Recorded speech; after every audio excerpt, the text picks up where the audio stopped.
पहले अध्याय में बड़े जोश से अर्जुन आते हैं, दिखाओ मैं किस किस से मेरे को युद्ध करना है। और जैसे अपने सगे संबंधी देखे, क्या कहते हैं लास्ट में, अपना गांडी रख देते, मैं युद्ध नहीं करूंगा। बहुत कारण दिए, क्या क्या कारण दिए हैं। करुणा की भावना दिखाई है। भगवान के सामने अर्जुन ने क्या दिखलाई? करुणा की भावना, दया। देखो, चाहे मेरे अपने ही हो, हत्या हिंसा क्यों करें, हैं? फिर दूसरा कारण दिया, मित्रों एवं संबंधियों को अगर हम मार देंगे इनको, क्योंकि मित्र संबंधी थे सारे, अगर हम इनको मार देंगे, ये नहीं रहेंगे तो कैसे भोग करेंगे, अकेले कैसे सुख पालेंगे। जब यही नहीं रहेंगे तो कैसे सुख पाएंगे। फिर तीसरा कारण दिया, इन आतताइयों के वध से हमें पाप लगेगा। ये तो आतताई हैं ही, लेकिन इनको मारने से हमें भी पाप लगेगा, क्योंकि किसी भी जीव की हत्या हम नहीं कर सकते। और फिर कह रहे हैं, वध से कुल परंपरा नष्ट हो जाएगी। जब युद्ध में सारे योद्धा मारे जाएंगे, बचेंगे कौन? छोटे बच्चे, स्त्रियां, क्योंकि स्त्रियां युद्ध में नहीं जाती। तो क्या कह रहे हैं, स्त्रियां दूषित होंगी, वर्ण संकर संतान होंगी, हैं? तो पिंड तर्पण वाला कोई भी नहीं बचेगा, हैं? अपने पितरों को वो अर्पण करते हैं ना, तो पितरों को तर्पण करने वाला कोई भी नहीं बचेगा। स्त्रियां जो विवाह संस्कार है वो नहीं होंगी, क्योंकि अकेली होंगी, कोई भी आकर के वर्ण संकर औलादे होंगी। तो सर बहुत सारे एग्जाम्पल हैं, 4-5 एग्जाम्पल किसने दिए? अर्जुन ने भगवान श्री कृष्ण को। और अब मैं अपना गांडी धनेश्वर के मैं युद्ध नहीं करूँगा। अब दूसरा अध्याय जो है गीता का सार शुरू होता है। तो इसमें कह रहे हैं,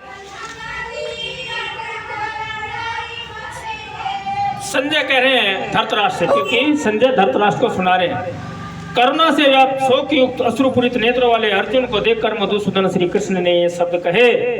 क्या कहे? जो पिछले उसमें पहले श्लोक में लास्ट में बोला था, मैं युद्ध नहीं करूंगा। तो अर्जुन उसको क्या कह रहे हैं? अर्जुन को क्या कह रहे हैं? भगवान, तुम्हारे मन में ये कलमश आया कैसे? ये उस मनुष्य के लिए तनिक भी अनुकूल नहीं जो जीवन के मूल्य को जानता है। इससे उच्च लोक की नहीं अपितु अपयश की प्राप्ति होगी। क्यों? क्योंकि उसका धर्म क्या है? क्षत्रिय। अर्जुन कौन है? क्षत्रिय, जो राज्य करते हैं। अब अगर हम गृहस्थ हैं, और गृहस्थ बनते बनते पत्नी से दुखी आ गए, पति से दुखी आ गए, या बच्चों से दुखी आ गए, पड़ोसी से या रिश्तेदारों से दुखी आ गया, मैं संन्यास ले रहा हूं अचानक, तो क्या आप संन्यास धर्म का पालन कर लेंगे? नहीं कर सकते, क्योंकि आपकी आदत, स्वभाव जो है गृहस्थ का है। पहले उसको उस पर उठना पड़ेगा भक्ति के पद पर, तब हम जाएंगे। तो इसी प्रकार से अर्जुन का जो धर्म था, क्या था? क्षत्रिय था, युद्ध करना उसका स्वभाव था। कहीं निर्बलों के ऊपर अगर अत्याचार हो रहा है, कोई दुष्टता कर रहा है, तो उसको दंड देना। लेकिन यहाँ पे कह रहे, मैं ये तो भगवान उनको क्या कह रहे, मीठा मीठा प्रचार नहीं कर रहे भगवान। उत्तर कोई बात नहीं, लड़ना, दुश्मनों को मारना, ना ना ना ना, हैं? तुम्हारे मन में ये कलमश आया कैसे? हैं? और अगले श्लोक में कह रहे हैं,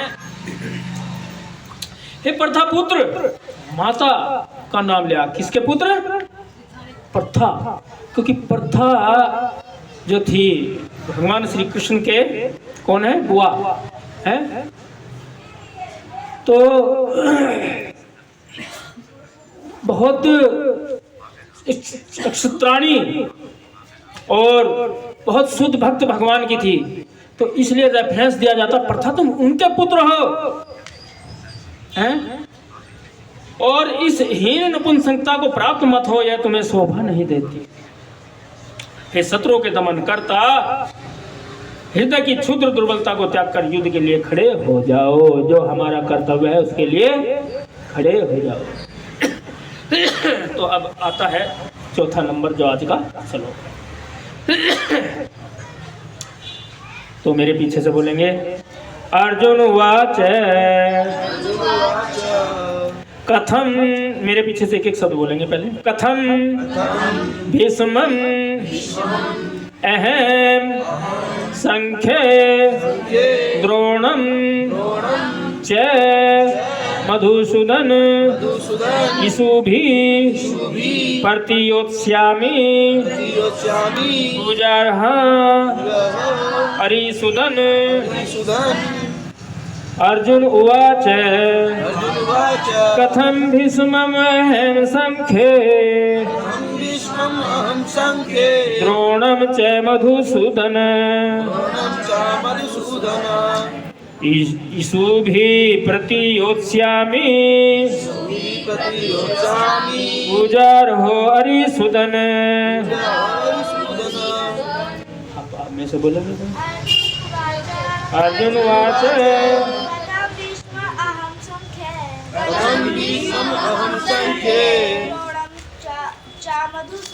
द्रोणं च मधुसूदन इषुभि प्रतियोत्स्यामि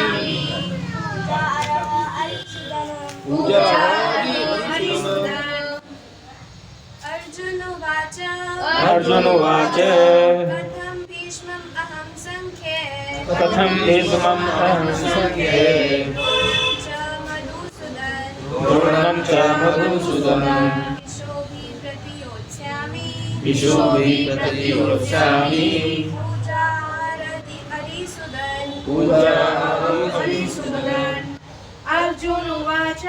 अर्जुन उवाच कथं भीष्मः अहं संख्ये द्रोणं च मधुसूदन इषुभि प्रतियोत्स्यामि पूजा अहं हरिसूदन।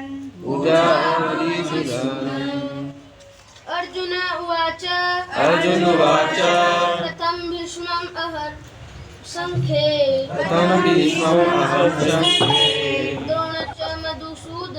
द्रोणं च मधुसूदन इषुभि प्रतियोत्स्यामि पूजा अहो हरिसूदन।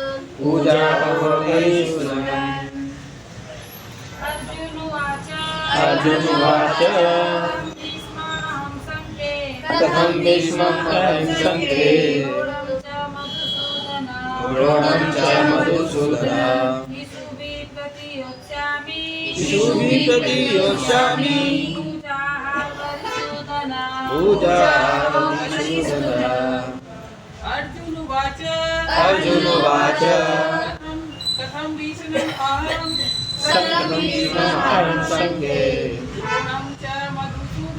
द्रोणं च मधुसूदन इषुभि प्रतियोत्स्यामि पूजार्ह हरिसूदन। अर्जुन उवाच कथं भीष्मं अहं संख्ये द्रोणं च मधुसूदन इषुभि प्रतियोत्स्यामि पूजार्ह हरिसूदन।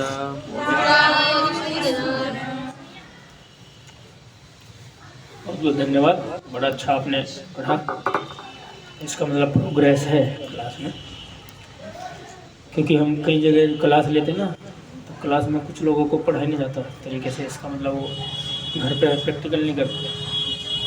तो मेरे पीछे से अनुवाद दोहराएंगे। अर्जुन ने कहा हे शत्रुहंता हे मधुसूदन, मैं युद्ध भूमि में किस तरह भीष्म तथा द्रोण जैसे पूजनीय व्यक्तियों पर उलटकर बाण चलाऊंगा। तो जब अर्जुन के जो मैंने बतलाया अभी 4 पॉइंट वो काम नहीं आए हैं, तो फिर क्या कह रहे हैं? तुमने कभी अपने गुरु को आगे बोले हो? क्योंकि शुरू से क्या समझाया जाता है? बड़ों को पलट करके जवाब भी नहीं, है ना। और यहाँ तो आप मुझको, जो मेरे गुरु हैं द्रोणाचार्य, जो भीष्म पितामह है, मेरे दादा जिन्होंने मुझको गोद में खिला अपने प्रेम से रखा, उनको कह रहे उनके ऊपर बाण चला, उनको मारो, हैं? सबसे प्रबल तर्क दिया फिर, क्योंकि अर्जुन भी अपना पूरा ज्ञान दिखा रहे थे। लेकिन असली ज्ञान क्या है वो भगवान आपको आने वाले श्लोकों में बतलाएंगे। ये ठीक है, क्योंकि एक अर्जुन जो है भगवान का पार्षद है और बिल्कुल सही सही पॉइंट कह रहा है, क्योंकि आप तो मारने को कह रहे हैं और बड़ों को तो अगर कोई तर्क करता है या कोई जवाब देता है तो पलट कर भी जवाब नहीं देना चाहिए। गुरु को कोई जवाब दिया जाता है? नहीं दिया जाता है ना। तो इसलिए जो भगवान कहना चाह रहे हैं वो बात अर्जुन की अभी समझ में नहीं आई। क्यों? क्योंकि और निकलवाना चाहते हैं भगवान से अर्जुन। तो तात्पर्य और अनुवाद श्री प्रभुपाद देवी द्वारा श्री प्रभुपाद की जय। आगे बढ़ने से पहले हम मंगलाचरण करेंगे। ओम ज्ञानंतिमिरान्धस्य ज्ञानाञ्जनशलाकया चक्षुर्मीलितं येन तस्मै श्रीगुरुवे नमः। श्रीचैतन्यमनोभीष्टं स्थापितं येन भूतले स्वरूपं कदा मह्यं ददाति स्वपदान्तिकम्। वन्देऽहं श्रीगुरु श्रीयुतपदकमलं श्रीगुरुन् वैष्णवांशं श्रीरूपं साग्रजातं सहगणरघुनाथान्वितं तं सजीवं सावधूतं सावधूतं परिजनसहितं कृष्णचैतन्यदेवं श्रीराधाकृष्णपादान् सहगणललिता श्रीविशाखान्विताश्च। हे कृष्ण करुणा सिंधु दीनबंधो जगतपते गोपेश गोपिका कांत राधा कांत नमस्तुते। तप्त कांचन गौरांगे राधे वृंदावनेश्वरी वर्षभानुसुते देवी प्रणमामि हरिप्रिय। वाञ्छा कल्पतरुभ्यश्च कृपा सिन्धुभ्येव च पतितानां पावनेभ्यो वैष्णवेभ्यो नमो नमः। जय श्री कृष्ण चैतन्य प्रभु नित्यानंद श्री अद्वैत गदाधर श्रीवासादि गौर भक्तवृंद। हरे कृष्ण कृष्ण कृष्ण हरे हरे हरे राम राम राम हरे हरे। नमो विष्णुपदाय कृष्णप्रेष्ठाय भूतले श्रीमते भक्ति वेदांत स्वामिने नामिने। नमस्ते सरस्वती देवी गौरवाणी प्रचारिणे निर्विशेष शून्यवादी पाश्चात्य देशतारिणे।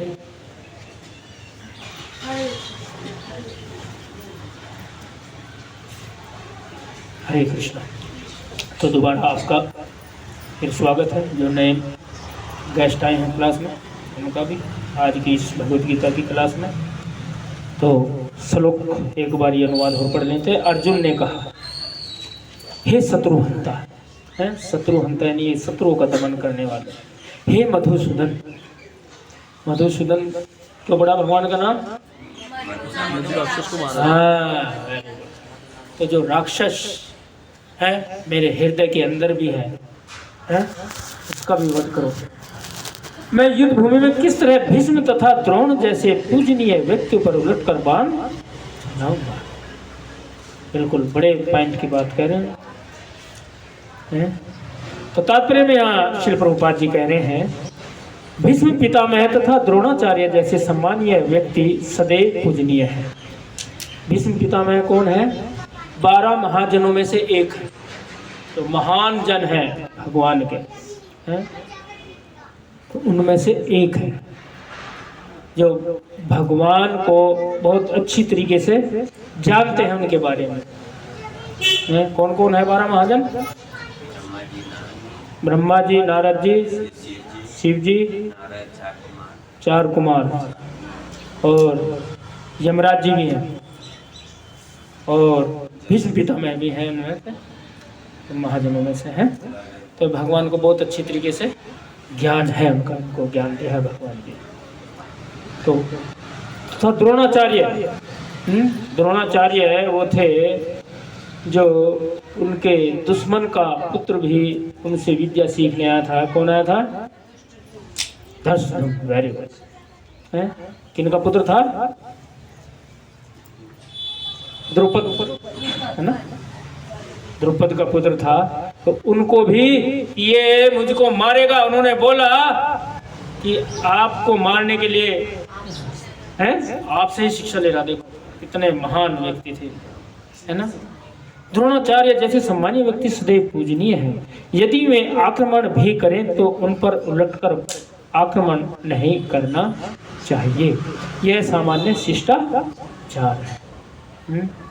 कि गुरुजनों से वाग युद्ध भी न किया जाए। वाग युद्ध, तर्क वितर्क भी नहीं करना चाहिए। जो गुरु महाराज जी ने एक बारी बोल दिया पत्थर की है, लेकिन हम कौन सी लकीर खींचते हैं?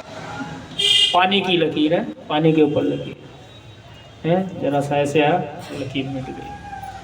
तो गुरु की जो बात होती है उसको वाग युद्ध भी नहीं किया जाए, बहस नहीं करनी चाहिए। एक बार ये ने ऐसे बाबा को प्रसन्न कर लिया, गुरु बाबा, आजकल गुरु चाल बहुत है, तो गुरु भी क्या बतला रहा उसको, ये नहीं बतला रहा मनुष्य जीवन का क्या उद्देश्य है। इन दुखों से जो हम कष्ट पा रहे हैं, जन्म मृत्यु जरा व्याधि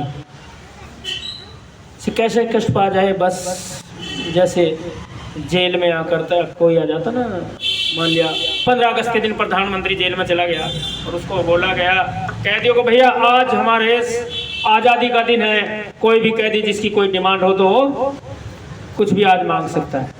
तो कैदियों की लाइन लग गई, कोई कहता प्रभु हफ्ते में एक ही साबुन मिलते हो ख़त्म हो जाती है, एक 2 साबुन दी जाए। कोई कहता 1 महीने में या 6 महीने में एक जोड़ी कपड़े दिया जाते, कपड़े फट जाते हैं, कपड़ा और थोड़ा बढ़ा दिया जाए। मच्छर बहुत है, कुछ इंतजाम किया जाए। सफाई नहीं है, सफाई करवा दो। क्या मांग रहे हैं वो? जेल के अंदर ही सुविधा मांग रहे हैं। हम भी ऐसे ही हैं, देवी देवताओं के पास जाते हैं। अब ये जेल है, दुर्गा महारानी का दुर्ग, यहाँ भी सुविधाएं मांगते रहते हैं अन्य गुरुओं के पास में जा कर के हैं। लेकिन एक समझदार था, जैसे आप लोग समझदार हैं, प्रभुपाद जी की इस भगवत गीता की क्लास में आए हैं। कहते हैं प्रभु मुझको तो यहाँ से निकलने का ही, निकाल ही दो बस यहाँ से, यहाँ सुविधा नहीं चाहिए, क्योंकि दुखालयम एहसासवतम है। यहाँ पर अगर थोड़ा बहुत कुछ सुख भी मिलता तो एहसासवत है, शाश्वत नहीं है वो, तो इसलिए यहाँ से निकाल दो। तो ये प्रधानमंत्री था, राष्ट्रपति को बोल करके सारी सजा माफ। तो हमें भी ऐसा ही भगवान से मांगना चाहिए, ऐसे गुरु के। तो गुरु के पास जो गया, गुरु ने बोला मैं आपसे बड़ा प्रसन्न हूँ, केवल एक वरदान मांग लो। अच्छा जी, मैं फिर थोड़ा घर में सलाह कर लूँ। गया, माता जी बेचारी आंखों से दिखाई नहीं देता था। माता मेरे गुरुजी आज प्रसन्न हो गए, उन्होंने एक वरदान मांग लेगा। बेटा मेरी आंखों से दिखाई नहीं देता, मेरी आंखें ही मांग ले। सबको अपना अपना दुख दिखाई देता है। अच्छा, पत्नी के पास गया, कहते एक पुत्र मांग लो, हमारे पुत्र नहीं है कोई, औलाद नहीं है कोई, एक पुत्र मांग लो। फिर पिताजी से सलाह ली, कहते अगर धन है सब कुछ है। आजकल का तो जो डायलॉग है यही है ना, पैसा है तो कुछ भी समस्या नहीं है, लेकिन पैसे से समस्या हल नहीं हो सकती। अब बड़ी दुविधा में फंस गए, बड़ा पूरी रात सोचता रहा। गुरुजी के पास गया, क्या मांगता है? गुरुजी आपने एक ही वरदान मांगा था, इसलिए मैं एक ही वरदान मांग रहा हूँ। क्या मांग रहा हूँ? मेरी माता श्री अपने पोते का सोने के पालने में झूलता हुआ देखना चाहती है। क्या मांगा? मेरी माता श्री अपने पोते को सोने के पालने में झूलता हुआ देखना। बड़ी बुद्धि लगाते हैं उसी दुर्ग में रहने के लिए हम लोग, है ना। इसलिए असली गुरु के पास जाओ, और जो असली गुरु होता है वो आपको यहाँ से निकलने का रास्ता बतलाएगा। तो ये अर्जुन भी कोई ये मोह नहीं था अर्जुन को, भगवान के नित्य पार्षद है। लेकिन हम बद्ध जीवों को ये ज्ञान देने के लिए ये ज्ञान देने के लिए भगवत गीता भगवान ने बोली। क्योंकि भगवान जो बोलते हैं, जब उनको बोला गया युधिष्ठिर को महाभारत के युद्ध में कि बोल दो अश्वत्थामा मारा गया, किसका पुत्र था? द्रोणाचार्य का। द्रोणाचार्य इतना भयंकर युद्ध कर रहे थे तो पांडवों की सेना के छक्के छुड़ा दिए। तो ये तो श्री कृष्ण जी ने बोला ये तो जो है पांडवों को ही खत्म कर देगा। तो इसका देखा कि क्या किससे मायूस हो सकते हैं इसके पुत्र, तो कहते फिर कैसे बोला जाए, अश्वत्थामा तो मारा नहीं जाए। अश्वत्थामा नाम का एक क्या था? हाथी था। तो भीम ने कहा मैं हाथी को मार देता हूँ। तुम्हारी बात में तो विश्वास ही नहीं करेंगे द्रोणाचार्य जी। अगर युधिष्ठिर ये बात बोले तो विश्वास हो सकता। तो युधिष्ठिर के पास गए, कहते भैया अपना वंश बचाना है तो आपको ये बोलना। कैसी बात कर रहे हो कृष्ण जी, हैं? सत्यवादी युधिष्ठिर, मेरा नाम क्या है? सत्यवादी युधिष्ठिर, मैं झूठ नहीं बोलूंगा। भगवान से क्या किया? भगवान ने बोला उनको आप ये बोल दो। कहते नहीं नहीं नहीं, आप जो है केवल अश्वत्थामा मारा गया, और फिर आप धीमी आवाज में क्या बोलना? हाथी है। और जैसे उन्होंने समझाने से बोला, हाथी भगवान श्री कृष्ण ने अपना शंख बजा दिया है। वो हाथी भी उनको द्रोणाचार्य को नहीं सुनाई दिया, और द्रोणाचार्य अपना पुत्र मारा गया है।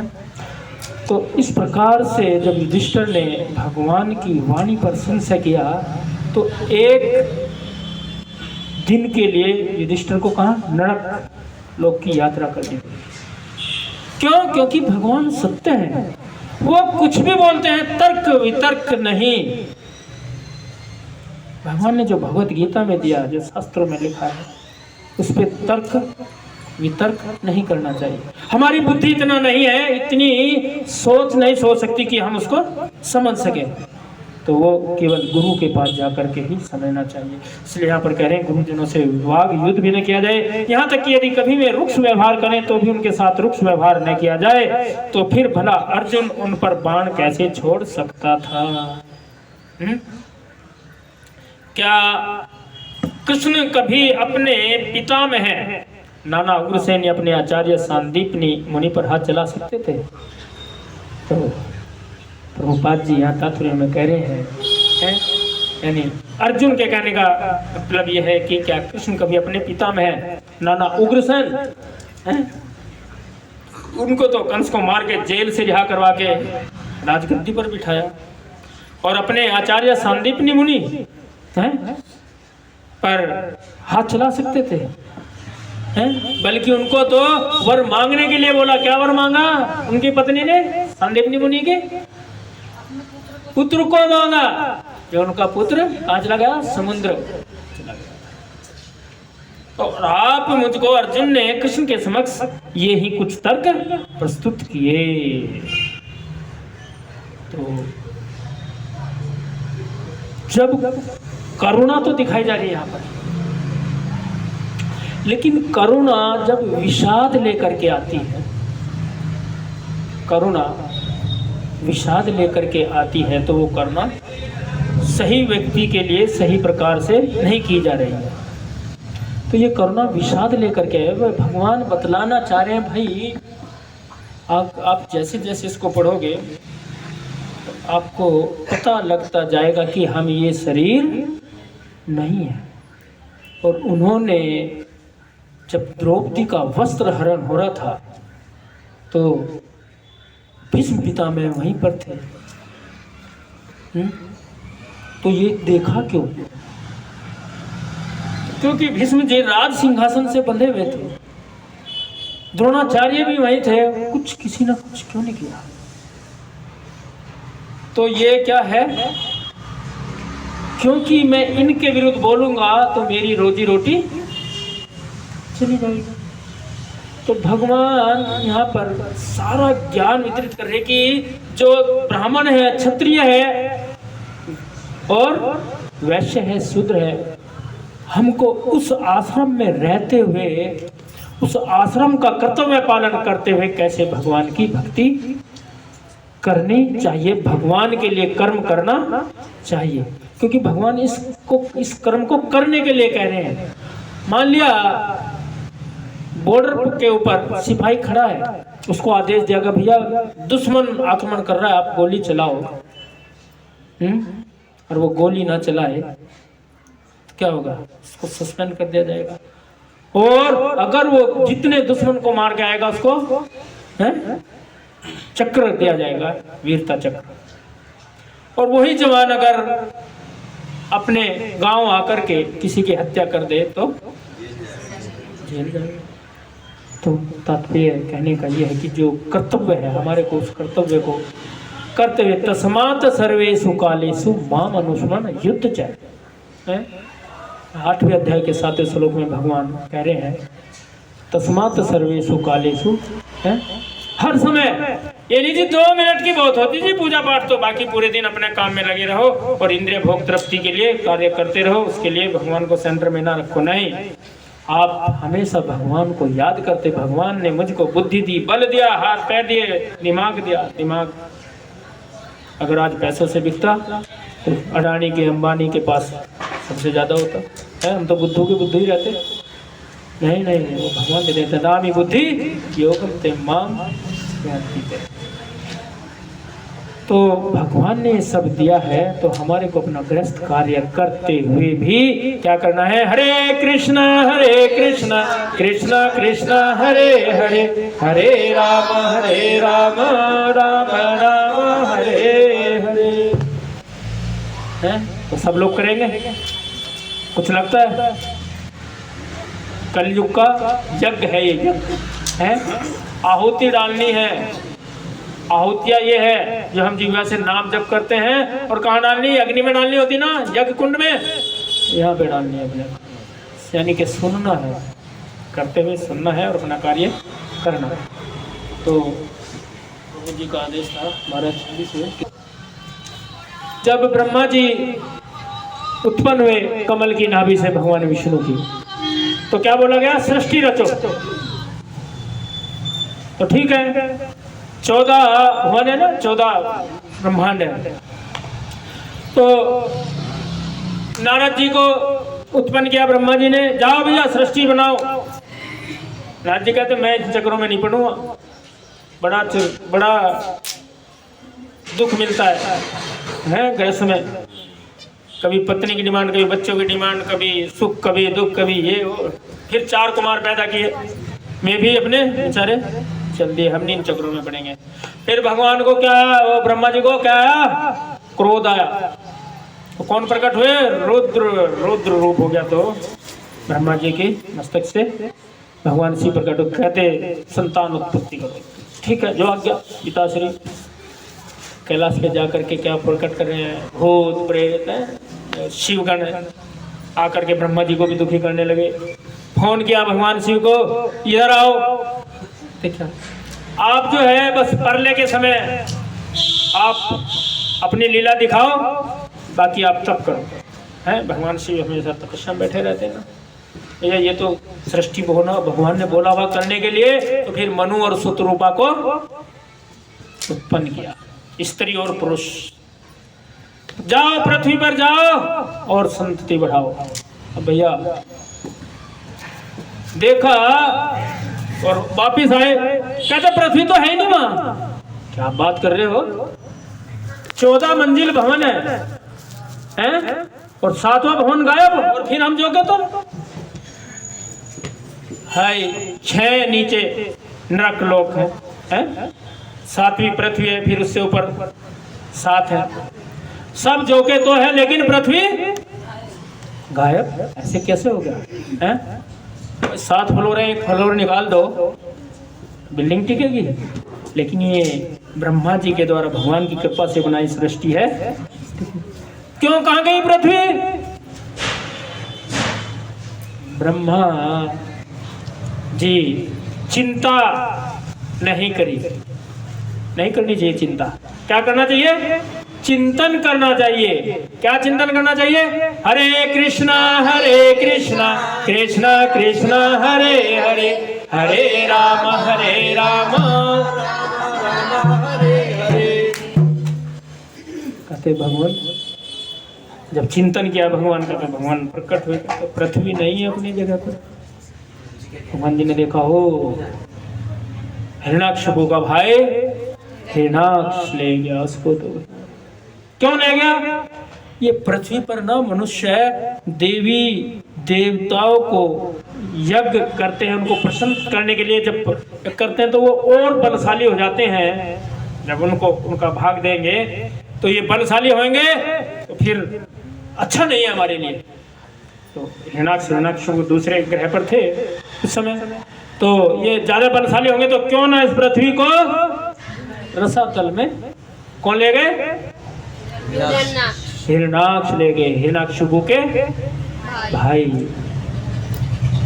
और इतने बलशाली थे कि लड़ने के लिए हमेशा तैयार रहते थे। कोई खुजली होती थी, नारद जी के पास भी जाते थे, अरे भैया मैं कहा। अब भैया वो गए, शॉर्ट रूम में सुनाना पड़ेगा क्योंकि समय कम है। तो भगवान जब ब्रह्मा जी चिंतन कर रहे थे तो क्या हुआ? छींक आई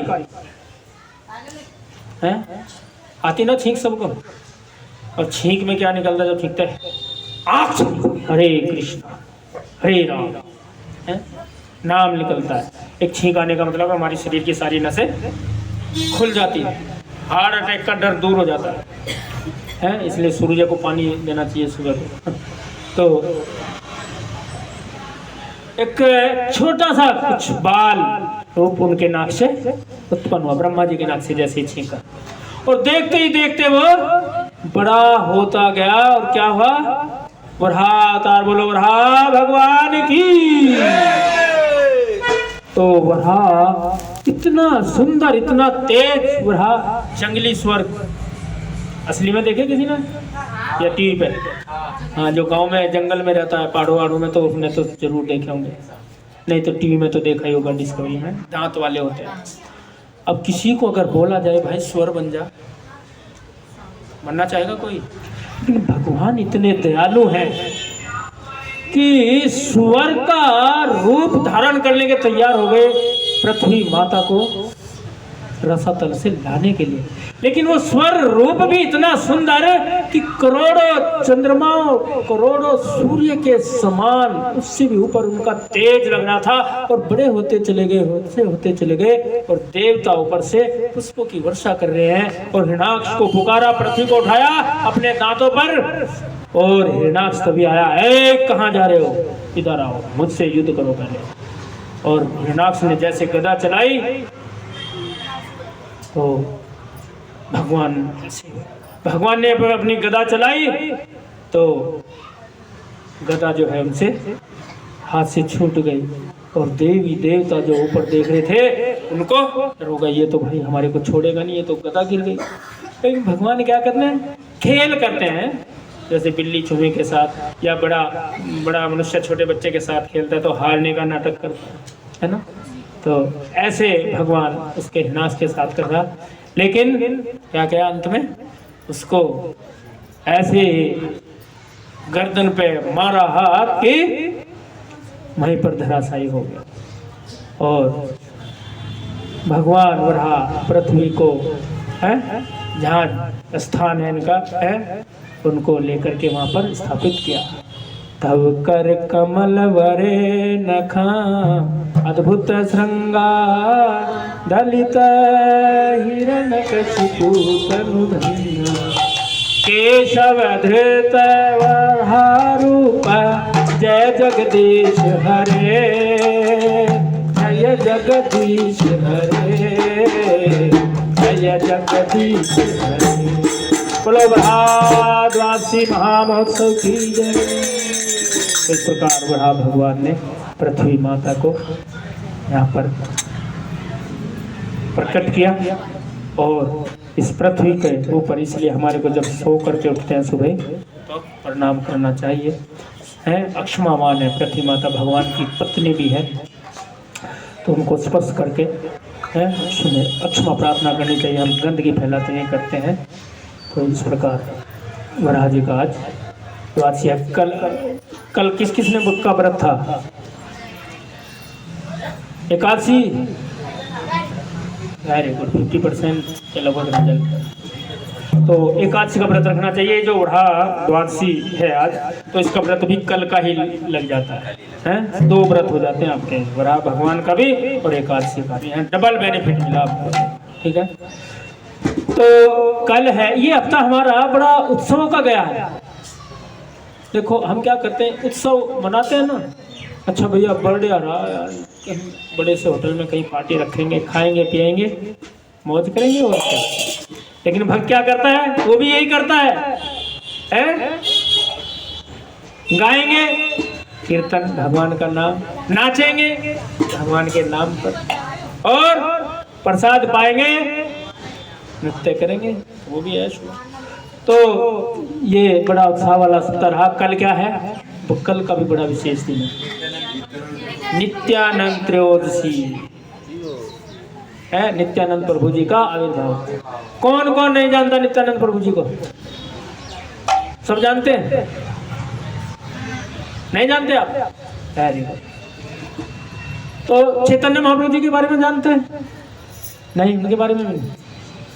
अरे प्रभुपाद जी की अपार कृपा है हमारे ऊपर कि यहाँ भारत के लोग चैतन्य महाप्रभु नित्यानंद प्रभु को नहीं जानते, लेकिन विदेशी लोग क्या गाते हैं? गौरंगा नित्यानंद, गौरंगा गौरंगा नित्यानंद नित्यानंद।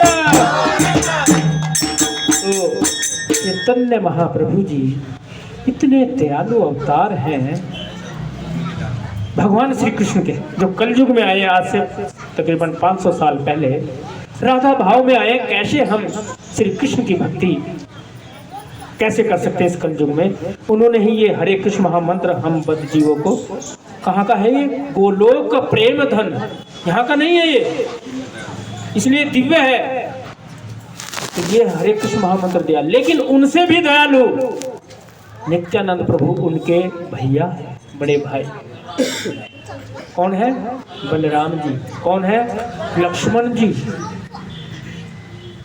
बात बात पर क्रोध करने वाले हैं, बात बात पर क्रोध जिनको आ जाता है, हैं? कहीं देखा कि कुछ गड़बड़ हो गया तो तुरंत क्रोध आ जाता है। बलराम जी को भी कुछ लक्ष्मण से थोड़ा कम क्रोध आता है, लेकिन नित्यानंद प्रभु इतने दयालु हैं, इतने दयालु, चैतन्य महाप्रभु से भी दयालु हैं। मायापुर से थोड़ा आगे एक चक्र स्थान है पश्चिम बंगाल में, वहां पर हराय पंडित और माँ पद्मावती ना है, पद्मावती, उनके यहाँ पर प्रकट होते हैं नित्यानंद प्रभु, जो स्वयं बलराम जी हैं। और इतने दयालु हैं कि जब चैतन्य महाप्रभु, जब नित्यानंद प्रभु को जगाई और मधाई ने चोट पहुंचाई, किस लिए पहुंचाई चोट? क्योंकि चैतन्य महाप्रभु ने उनको आदेश दिया था, सबको बांट दो ये हरि नाम, ये बद्ध जीव यहाँ पर कष्ट पा रहे हैं, एक बार हरि नाम लेंगे तो यहाँ से मुक्त होकर के सीधे गोलोक चले जाएंगे। तो वे जगाई मधाई सदैव शराब में मत रहते थे, उनको बोला, ए भाई एक बारी तो बोलो, क्या बोलो? हरि बोल, हरे कृष्णा बोलो एक बार, हरे कृष्णा। जा रहा नहीं जा रहा, डिस्टर्ब कर रहा हमारे को खाने पीने में। अरे भाई एक बार बोलो ना, एक बार। कुछ पत्थर पड़ा था, उन्होंने पत्थर मारा नित्यानंद प्रभु के माथे पर, खून का फवारा गया। और हरिदास ठाकुर गए चैतन्य महाप्रभु जी के पास कि उनको चोट पहुंचा दी। चैतन्य महाप्रभु जी उसी समय प्रकट हुए नरसिंह रूप में, और चक्र आ गया, मैं इनको और नित्यानंद प्रभु जी उनके चरणों में गिर पड़े।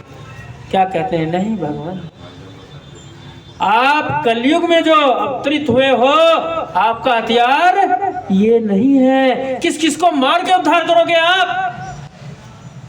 कलयुग में सारे बद्ध जीव हैं, इन बद्ध जीवों का तो उद्धार कैसे करना है? हरे कृष्णा कृष्णा कृष्णा हरे हरे, हरे राम राम राम हरे हरे। तो ऐसे नित्यानंद प्रभु अपने को चोट खा करके इतने बलशाली होते हुए भी चैतन्य महाप्रभु जी के चरण पकड़ लिए, कहते नहीं नहीं नहीं, आप इनको अपनी कृपा पात्र बनाइए, इनको ऐसी बुद्धि बनाइए जो हरे कृष्ण महामंत्र का जप करने लगे। उसी समय उन्होंने सब कुछ छोड़ दिया, ऐसी कृपा कराई चैतन्य महाप्रभु जी की उनके ऊपर, इसी दिन से वो हरि नाम जपने लगे। आज भी जगाई मधाई घाट है मायापुर। तो इस प्रकार लीलाएं बहुत सारी, समय कम है। तो कल जो है नित्यानंद प्रभु जी बहुत दयालु अवतार हैं, तो उनका प्रकट उत्सव है, जन्मदिन जिसको कहते हैं आप लोग, है ना, प्रकट होते हैं। तो जन्म तो होता मरने के लिए, लेकिन प्रकट उत्सव हम लोगों का उद्धार करने के लिए होता है। ठीक है, हरे कृष्णा। किसी का कोई क्वेश्चन? जी, मेरा प्रश्न कुंभ को लेके है, महाकुंभ को लेके है जी, कि स्नान क्यों करना चाहिए। कुछ लोग पूछते हैं, हम समझाते हैं तो समझ नहीं पाते हैं कि महाकुंभ क्यों करना चाहिए, इससे क्या लाभ होता है, क्यों मतलब जाना, इस तरीके की बातें। जैसे हम लोग जाते हैं तो पूछते रहते हैं, पाप धोने गए थे, ऐसे गए थे, ऐसे गए थे, इस तरीके का बात सवाल उठाते हैं। असल में हाँ, जो नास्तिक होता है वो नहीं समझ पाएगा, आप उसको समझाओ, क्योंकि हम तो जानते हैं वहाँ पर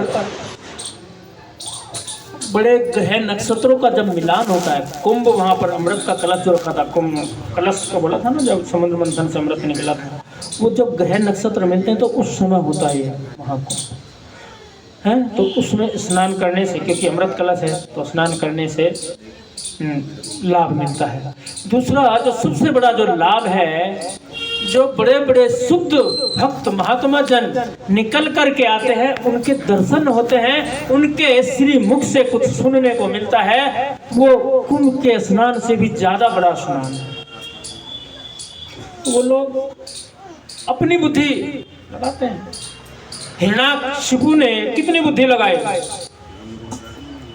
दिन में मरूना, रात को मरूना, इससे मरूना, उससे मरूना, सब कमाल कर दिया। किसी ने ना निर्जीव से मरू ना सजीव से मरू हैं। भगवान को देखो नरसिंह अवतार लेना पड़ा। नाखून सजीव है निर्जीव है? क्या है नाखून? दोनों है। भाई सजीव को काटेगा तो दुख होएगा ना, तो निर्जीव हुए, और लेकिन बढ़ते हैं तो सजीव हुए। कितना ना 12 महीनों में भी ना मरूं, तो ज्ञान बुद्धि लगाई। लोग बुद्धि लगाते हैं, जो नास्तिक प्रवृत्ति के लोग होते हैं बुद्धि लगाते हैं। इनको तो प्रसाद खिलाओ थोड़ा सा, अच्छा बस हरे कृष्णा बोलो, ज्यादा ज्ञान की बात उनसे नहीं करनी चाहिए, क्योंकि उसमें फिर वो कुछ बोलेंगे, अपराध करेंगे भगवान के प्रति भी। हमारे धन्यवाद प्रभु जी। प्रभु जी एक वहाँ पे इलाहाबाद में प्रयागराज जी में बताते हैं कि दशावतार घाट है, चैतन्य महाप्रभु जी वहाँ 14 दिन रहे थे। ये वही वहीं पर ही है, इलाहाबाद में ही है। हाँ, प्रयागराज में। इलाहाबाद तो बाद में नाम पड़ा। प्रयागराज में ही है ना दशावतार घाट, 14 दिन वहाँ चैतन्य महाप्रभु जी वहीं मतलब प्रयागराज में। सनातन गोस्वामी या रूप गोस्वामी को, हाँ, उनके साथ दर्शन करेंगे। धन्यवाद। ये यशवंत